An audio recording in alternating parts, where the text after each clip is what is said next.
I was sitting on my back porch, sipping iced tea and scratching my dog Roscoe behind the ear when I saw a white tint going up on my front lawn. At first, I thought it was a mistake, maybe someone delivering to the wrong house. But within minutes, folding chairs were being lined up, flower arches were hauled in, and a catering truck had backed itself halfway into my gravel driveway, like it owned the place. I stood up slowly, walked around the side of my house, and saw a crowd of people in matching polo shirts and lanyards buzzing around like they were prepping for a garden party in a public park. Only this wasn't a park. This was my land. My name was on the deed. Paid off. No mortgage. No lease. No shared community pool or clubhouse. Just mine. I stepped through the gate and asked the nearest man what the hell was going on. He blinked at me like I was the one trespassing and said, "Oh, you must be the caretaker. We're with the HOA. Big event today. Beautiful day for it." I stared at him. Then I saw her. Karen Monroe, president of the Oak Ridge HOA. Beige skirt suit, clipboard in hand, already giving orders. She saw me, waved like we were old friends, and walked over. "Good morning, Mr. Mitchell," she said with a practiced smile. "We've scheduled the Martin wedding here this afternoon. Community members rented this space weeks ago." I tilted my head. "What space?" I asked. "This," she said, gesturing broadly to my entire yard. "Your venue." I stared at her in disbelief. "You mean my house?" She smiled again. "It's already paid for. A generous donation to the HOA Improvement Fund covered the rental. You must have missed the notification." I felt a heat crawl up my neck, but I kept my voice steady. "I'm not in your HOA." Her smile didn't fade. "You're adjacent. And by default, that makes you eligible for community integration. It's all standard procedure. Besides, it's too late to cancel. The ceremony starts at 5. I looked past her at the wedding coordinator screaming into a phone, at the flower girl being fitted for shoes on my porch steps, and at the man rolling out a runner over my gravel like it was marble tile. I nodded. Calm. Measured. Then I looked her dead in the eye and said, "That's fine. I just hired a demolition crew for the same day." Her face cracked for a second. Just a flicker. But it was enough.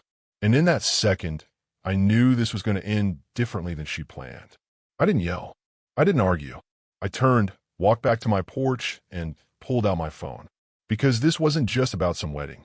It was about power, about ownership, and about someone thinking they could take what was mine because they thought I wouldn't fight back. They were wrong. And by the end of the day, everyone from the bride to the minister would know it.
Ryan Mitchell had not come to this town to make friends.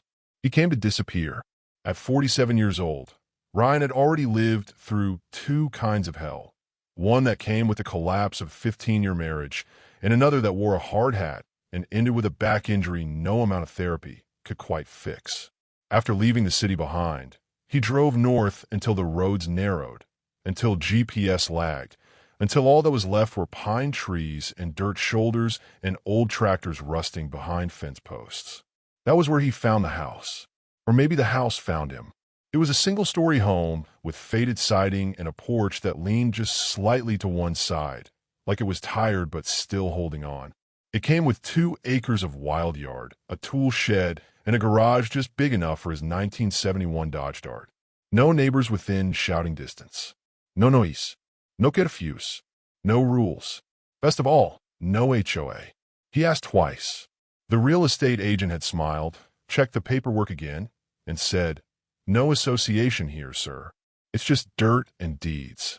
Ryan signed the papers the next day, paid cash from his settlement, clean title, registered and recorded. He planted his boots in the soil and promised himself this time nobody would tell him how to live. He brought his pit bull, Roscoe, who immediately claimed the yard as his own kingdom. Ryan fixed the garage door, planted a small vegetable garden, and spent most afternoons restoring the Dart and blasting blues records through a speaker rigged to an old radio. He didn't talk much to folks in town, but he nodded when he passed them. It was enough. Life slowed down. The ache in his back stayed, but the ache in his chest started to fade. For a while, Ryan thought he had found something close to peace. Then the letter came. It was tucked into his mailbox, folded crisp, with a gold logo that shimmered in the sun. Oak Ridge Homeowners Association welcomes you to the neighborhood. It came with a trifold brochure, a list of upcoming meetings, and a polite request to bring his property into visual alignment with the rest of the community. Ryan read the whole thing twice before tossing it into the trash. He didn't reply. He didn't call. He figured it was a mistake. A week later, a second letter arrived. This one came certified. Notice of violation. Non-compliant paint color on garage door. $75 fine. It included a photograph of his garage and a reference to community aesthetic guidelines. Ryan stood in his kitchen, holding the paper in one hand and a cup of black coffee in the other. Roscoe watched from the floor. The fine wasn't what got him. It was the photo. Someone had walked onto his land and taken a picture without asking. He wrote a formal response, printed it out, signed it in ink, sent it by certified mail. I am not, nor have I ever been, a member of the Oak Ridge Homeowners Association. My land was purchased with a full title review, and no HOA involvement was disclosed or recorded. Cease all communication immediately. He never received a reply, but the visits began. He noticed them from the edge of the property. A car would slow near the fence line, stop, then continue on. Once, while working in the garage, he saw a woman with a clipboard walking past his tomato beds, pretending to admire the flowers while snapping photos with her phone. Ryan didn't confront her. Not yet. He just installed new cameras. Motion activated. Hidden well. The footage showed more. 2 men standing at his fence, pointing at his roof. A group of 3 women walking past with measuring tape. One evening, Roscoe started barking like the devil himself was in the backyard. Ryan came out with a flashlight and found the back gate unlatched, footprints in the grass. Nothing was stolen, but something had changed. Then came the third letter. This one had no pleasantries, just a warning. You are currently in violation of Community Code 3.12 for improper landscape maintenance. Failure to correct within 10 days may result in additional penalties. Ryan didn't even bother mailing back.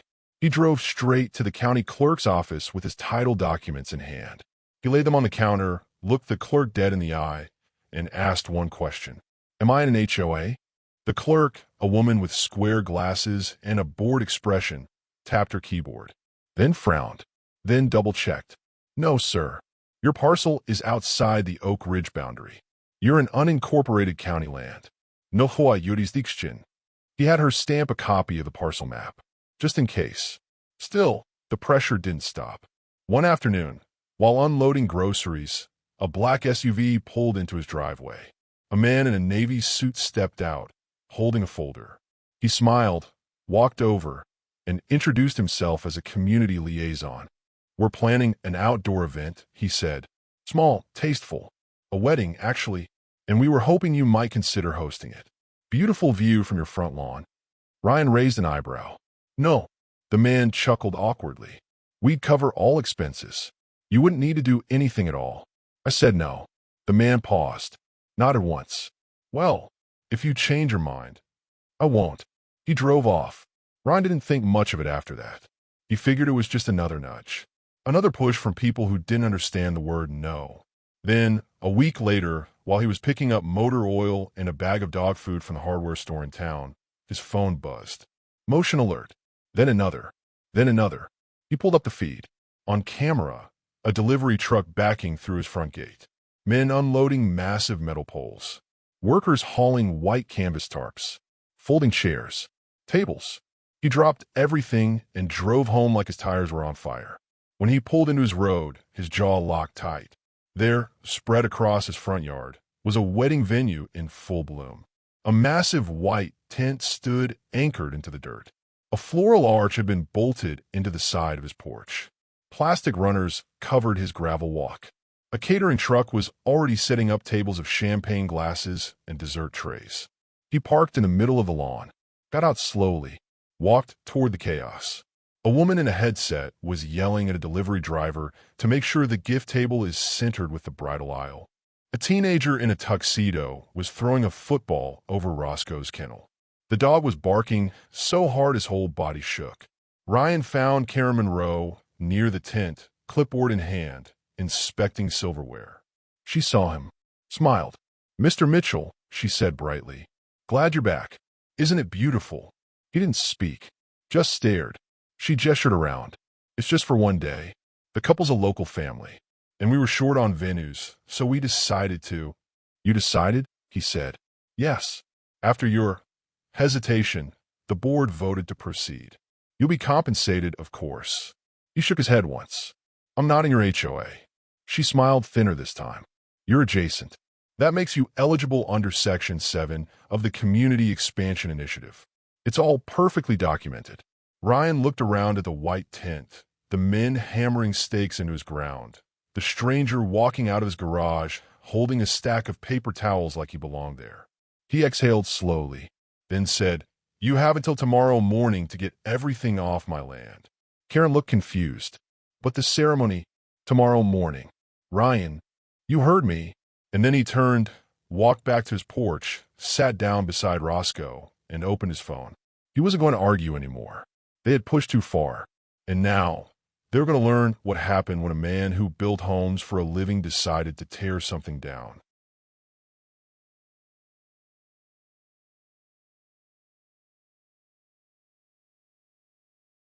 Ryan Mitchell had seen a lot of chaos in his life. He had worked construction sites where half the crew showed up drunk and the other half left in ambulances. He had survived a 15-year marriage that ended with a kitchen plate shattering against a courtroom wall. But nothing, not even the worst winters on a half-built scaffold, had prepared him for what he returned home to that afternoon. He had only been gone an hour, just long enough to pick up new brake pads for the Dart and a few cans of food for Roscoe. When he turned onto his road, he felt it before he saw it. The vibration of something wrong, a kind of pressure in the air that doesn't come from weather. It comes from people who don't belong. As he crested the last hill, it hit him. The tent was bigger now, no longer a frame in progress. It was fully erected, glowing white under the late afternoon sun like it had been pulled from a wedding catalog. A red carpet ran from his front gate to the center aisle. Tables were draped in linen. Lights had been strung along his porch. His porch, the one he'd painted by hand, the one Roscoe slept under. He pulled his truck in the yard and parked it right in the middle of the event space. People stared, some in tuxedos, some in dresses. A woman in a white gown was yelling at a florist who was crying into a box of orchids. A DJ was testing sound levels. A photographer was setting up behind his coupe. A poodle was running loose across the garden, and by the time Ryan reached the garage, he saw it had taken a dump on the concrete floor. He took a slow breath, then walked straight toward the center of it all. Karen Monroe was standing near the aisle, clipboard in hand, speaking into a walkie-talkie like she was coordinating an airstrike. She saw him coming. She smiled like she had expected him. "Mr. Mitchell," she said, "let's not do this today." Ryan stopped 5 feet from her. "You're still here," he said. Karen nodded once. "It's too late to cancel now. The bride is already dressed. Guests are arriving. We're almost at vows." He looked at her, then looked around. "You're trespassing. This is a community event," she replied. "Think of the spirit of things." Ryan's voice was calm. "You're on private property." Karen tilted her head. "Technically, the HOA approved this space. You've been informed. I've never signed a single HOA document in my life." She didn't blink. "Then sue us. But right now, we're not moving." Ryan didn't say another word. He walked back to his porch, stepped inside, and picked up the phone. The sheriff answered after 3 rings. Ryan explained the situation. The wedding, the tent, the crowd, the poodle. The sheriff sighed. "Mitch, unless someone's physically hurt or there's a clear criminal act, this sounds like a civil dispute. You'll have to take it to court. You're telling me 100 people on my land isn't criminal trespass?" "Technically, with the HOA claims and the event permits they're referencing. Look, it's murky. Call a lawyer." Ryan hung up without another word. That night, after the tent emptied and the DJ drove away, Ryan didn't sleep. He sat in the garage with Roscoe and a black notebook, writing out a plan. He wasn't angry anymore. He was focused, sharp. He called Rochelle Banks, a lawyer who had helped a friend fight an easement dispute 2 counties over. She agreed to review the case. He ordered a full title survey, requested an emergency zoning freeze, and uploaded every document, letter, and video feed he had to a secure cloud drive. Then he turned on his camera. He started a live stream. "I'm Ryan Mitchell," he said. 47, former construction foreman. "I own this land. I paid for it. I maintain it. I mow it. I fix the fence when it breaks. And now, the Oak Ridge HOA thinks they can schedule a wedding here without asking me. They set up a tent on my porch. Use my garage. Let a stranger's dog crap in my workspace." He paused. "Well, I've got news for them. Tomorrow morning, I start land grading. I've got a demolition crew on call. I've got cameras everywhere. And I've got 500 feet of coiled hose set to activate the sprinklers if anyone sets foot on my lawn." He looked into the lens. "This is your warning." The video hit 10,000 views in 12 hours. He didn't go viral. He went local famous. People in town whispered. Some cheered. Others warned him to be careful. Ryan didn't care. At 6 in the morning, the demolition crew rolled up. 2 bulldozers, 1 skid steer, 3 men in reflective vests and hard hats.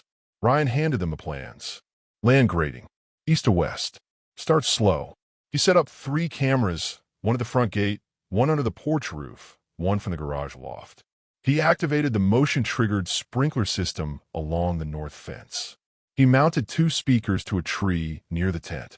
At 9:15, the wedding guests began to arrive. Again, cars lined up the road. Men in suits, women in pastels. A catering team hauled crates of shrimp cocktail over the lawn. A harpist began warming up. By 10, the minister had taken his place beneath the flower arch. Ryan sat in a lawn chair by the fence, Roscoe at his feet, watching it all through mirrored sunglasses. At 10:05, the bride walked down the aisle. The guests stood. The music swelled, and Ryan reached for the mic. A single beep echoed across the yard. Then his voice filled the air. "This land is under demolition. You have 5 minutes to evacuate." There was a pause, just a beat, a ripple of confusion. Then Karen screamed, "Turn that off." The bulldozer's engine revved to life. It moved forward slowly, deliberately, not toward the tent, but just close enough to kick up a wall of dust and shake the flower arrangements. Someone screamed. The bride looked back in horror. The harpist stopped mid-note. Ryan repeated the message. "This is private property. You're trespassing. You have 4 minutes left." Karen tried to run toward the mic, but was stopped by a sprinkler bursting to life under her heels, soaking her head to toe in freezing water. The guests panicked. One man slipped and fell in the mud.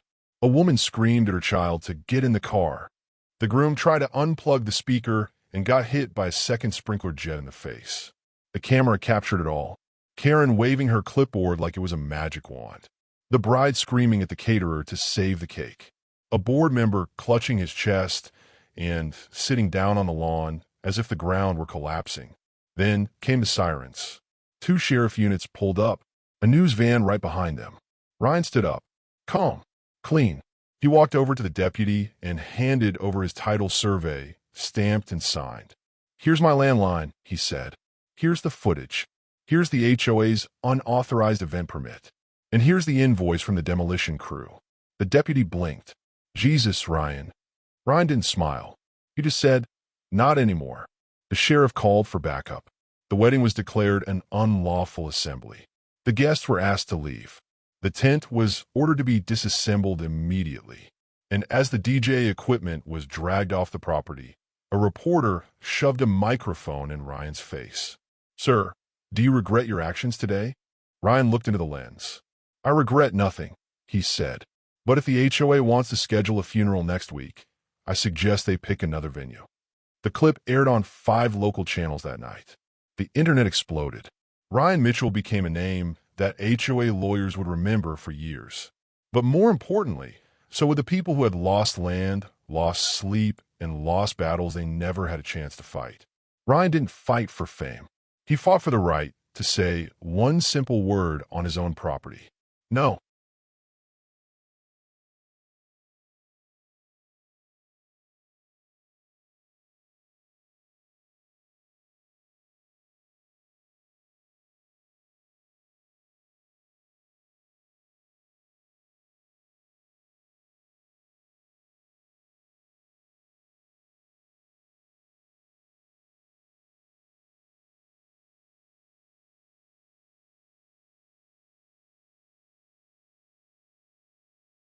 The morning after the wedding fiasco, Ryan woke up to more notifications on his phone than he had ever seen. Missed calls, voicemails, messages from numbers he didn't recognize. His inbox had doubled overnight. His live stream video, originally intended for just a handful of locals, had been clipped, edited, and reposted across platforms.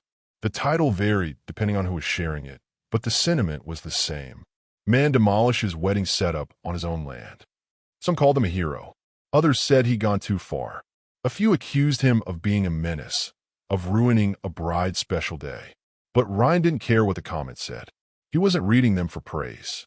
He was gathering evidence. At 10 a.m., he met with Rochelle in her downtown office. She'd seen the footage. She had already printed screenshots, gathered social media responses, and started a file. This is civil trespassing, property damage, attempted conversion, and emotional distress, she said, flipping through papers. Not to mention unauthorized commercial use of your land. Ryan didn't blink. Sue them all. And so they did. The lawsuit was filed within 72 hours. Ryan Mitchell versus Oak Ridge Homeowners Association and Laurel Fields Wedding Planning, LLC. The charges included trespassing, intentional infliction of emotional distress, damage to property, misrepresentation of ownership, and unauthorized land use. Rochelle even added invasion of privacy for the placement of photographers inside his garage. The HOA responded first. They denied all wrongdoing, claimed Ryan's land had been listed on a shared-use community asset map, and accused him of willful obstruction of civic events. But Rochelle had anticipated that. She handed over emails between Karen and the wedding planner that included phrases like, "The owner doesn't need to know," and "It's best if we proceed quietly." She submitted video footage from Ryan's security cameras showing Karen directing workers and confirming schedules. She submitted audio clips from the sprinkler scene, complete with timestamps and HOA board members on location. Then came the wedding planner's turn. Laurel Fields Weddings issued a panic statement, claiming they had relied entirely on HOA assurances and had no idea the property was not legally approved for use. Rochelle responded with a deposition request. Under oath, the planner admitted she had never seen a lease, deed, or written agreement from Ryan. Only a verbal okay from Karen, backed by what she had called community jurisdiction. That was enough. By the second week, the local news cycle had caught fire. Journalists swarmed the courthouse. Reporters parked outside HOA headquarters. National media began calling Rochelle's office. One clip showed Ryan standing on his porch, arms folded, as a correspondent asked, "What would you say to people who think you overreacted?" Ryan stared into the camera. "This is my land," he said. They didn't ask. They didn't care. And now they get to learn what happens when you build something on stolen ground. The clip aired on 5 major outlets that night. The county took notice. First, the commissioner's office launched an internal audit of Oak Ridge HOA, reviewing their expansion claims, event permits, and land use records. What they found made things worse for the HOA. Half a dozen properties bordering Ryan's parcel had received integration notices over the past 2 years. 3 had quietly paid fees, thinking they were legally required. 2 had sold land after harassment letters made them believe they'd be fined into foreclosure. None of them were actually part of the HOA's jurisdiction. It was fraud, systemic, documented. By the end of the month, the HOA's board was under investigation for zoning manipulation, misappropriation of funds, and abuse of power. Karen Monroe, once untouchable in beige heels and a clipboard, resigned suddenly. Her office door was sealed shut the next day. When reporters asked for comment, she declined. When subpoenas arrived, she lawyered up. Ryan, meanwhile, continued living his life. He fixed the trench the bulldozer had started. He reseeded his front yard. He installed a permanent fence with a new iron gate and a large wooden sign that read, "Private land. No trespassing. No excepción punto." Roscoe got a new collar. The Dart got new brakes. And Ryan got calls, dozens from people across the state then across the country. A woman from Arizona called to say her HOA fined her $500 for hanging wind chimes. A retired couple in Georgia sent him a letter detailing how their land had been taken under a beautification clause.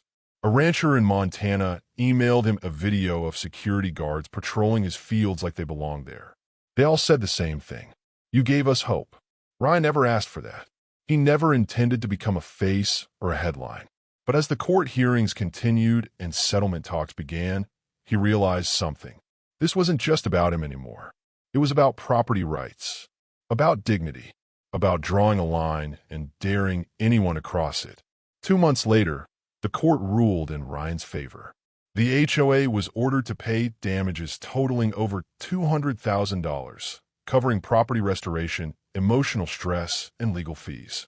The wedding planner settled separately, agreeing to pay $50,000 in restitution and issuing a public apology. More importantly, the judge signed a binding declaration affirming that Ryan's land was never under HOA jurisdiction and would be permanently exempt from future claims by any governing body related to Oak Ridge. That document was framed and hung in Ryan's living room. A week later, the state attorney general's office opened a formal inquiry into HOA overreach laws. Ryan was invited to testify at a public hearing. Rochelle went with him. He wore jeans, boots, and a button-up shirt, spoke softly, told the truth. "I'm not here to destroy HOAs," he said. "But if they can walk onto your land, lie to your face, build a wedding tent in your front yard, and call it community progress, then we've got a problem." The room stood and applauded when he finished. Ryan returned home to find a pie on his porch. No name, just a note that said, "Thanks for not backing down." By the time fall rolled around, Ryan had gone back to his routine. Early mornings, wrench in one hand, coffee in the other, Roscoe at his heels. The porch had been repainted. The garage gleamed. But now, people waved when they passed. They honked. One day, someone dropped off a homemade sign with painted words. "Mitchell Ranch. Not for rent. Not for sale. Not for bull." He laughed and nailed it to the fence.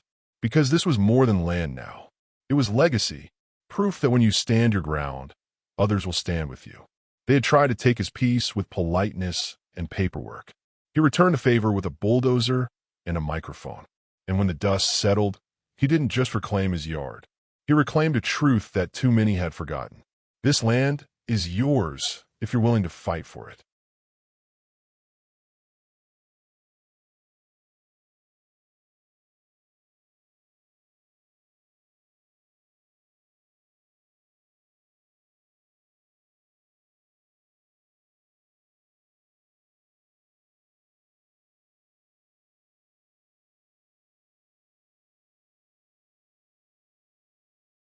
It was fall when the quiet finally returned.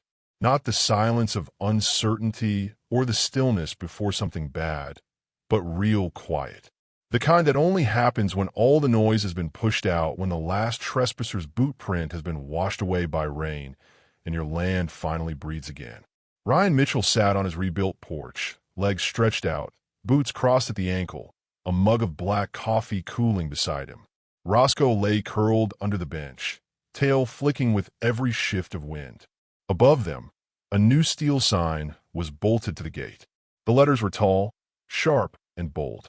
Private land, no events. The sun filtered through the thinning leaves, casting shadows across the gravel driveway, and the spot where, months ago, a wedding arch had once stood like an insult. There were no flower petals now, no folding chairs, just dry leaves, a rustling wind, and the sound of home settling back into its bones. People still talked, of course. Even now, the video had long since stopped trending, but the story lived on in articles, in podcasts, in whispers at community meetings. Ryan had become, against his will, a symbol. His name showed up in hashtags, quoted in Reddit threads, printed on t-shirts. A picture of him holding a wrench in one hand and a coffee mug in the other had been turned into a meme with the caption, "You booked a wedding." He booked a bulldozer. It was funny, sure, but for Ryan, it had never been about going viral. It had been about not being erased, about not being told that his boundaries didn't matter, that his word wasn't enough, that he could be pushed, prodded, and paved over in the name of community aesthetic. They thought I was just some old guy with a dog and a rusted pickup, that I'd roll over for their party plans. But you can't book a wedding on my land and expect me to bring flowers. Ryan ran his hand along the railing of his porch. The wood was new, freshly stained. After the court settlement, he'd had enough left over to fix the roof, replace the siding, and reinforce the gate with wrought iron posts. But most of the money was still in the bank. He hadn't bought anything flashy. Didn't need to. What he needed, he already had. One of his neighbors, a retired veteran named Bill, had brought over a stack of old lumber and helped rebuild the barn doors. Another neighbor, a woman with 2 teenagers, brought over pies for weeks. Some were good, some weren't, but Ryan ate every one of them. He had spent years thinking peace meant isolation, quiet, distance. But maybe peace was something else. Maybe it was having people who understood when you said no and stood with you when others didn't. A pickup truck pulled into his driveway. Not fast, not loud. It was Rochelle, his lawyer.